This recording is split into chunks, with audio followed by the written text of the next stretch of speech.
Hello, I'm Kevin Ferreira. Today we're going to be talking to you guys about how to make a proper ENG story, how to keep your audience engaged and interested in what you're talking about. So let's go find out how to make an awesome ENG story.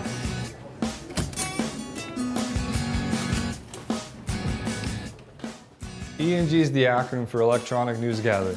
This means that news is acquired on location via electronic devices and can be distributed to a mass audience. ENG stories can be pre-recorded or fed live to the studio.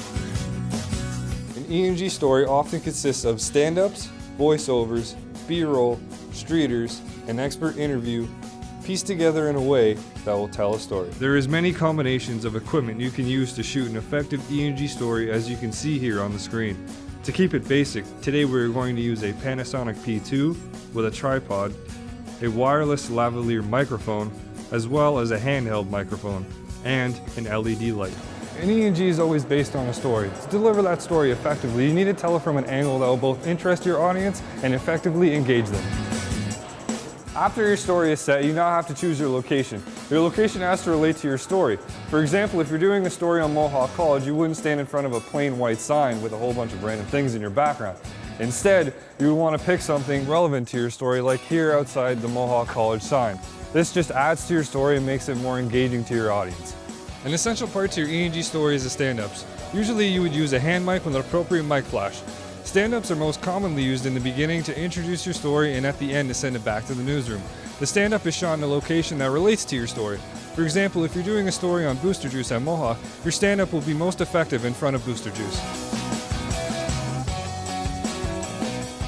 To make your story credible, you will in most cases need an expert. An expert is the person that is going to tell your audience the facts and will in most cases be the most important part to your story to make it factual and believable. One of the things that might qualify an expert could be their credentials, that they are qualified by education or the job they do, and that brings them close to the heart of the story that you're trying to tell. A story with an expert is far more credible than a story that's lacking an expert. Once you enter an expert into the story, you've got a believable set of facts, a storyline that can be banked on from someone who is actually in the know. The next important step in your ENG process is your streeter. Your streeter is very important in the ENG story. They offer an opinion of the general public, although sometimes streeters aren't exactly the easiest thing for you to get. So here's a few tips in order for you to get streeters. Being confident. Don't be shy to ask. Ask with confidence and let people know what they're going to be asked before you click record. Keeping the question simple. Don't make your streeter have to think about what they have to say. And finally, finding the right location.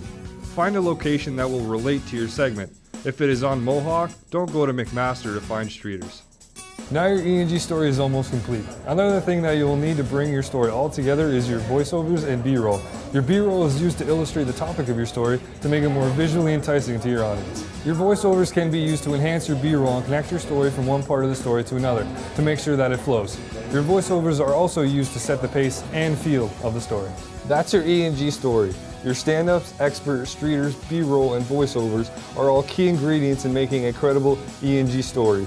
Just remember, when putting your story together in post-production, make sure it flows and tells the story you want it to tell. I'm Kevin Ferreira, wishing you good luck on your ENG experience.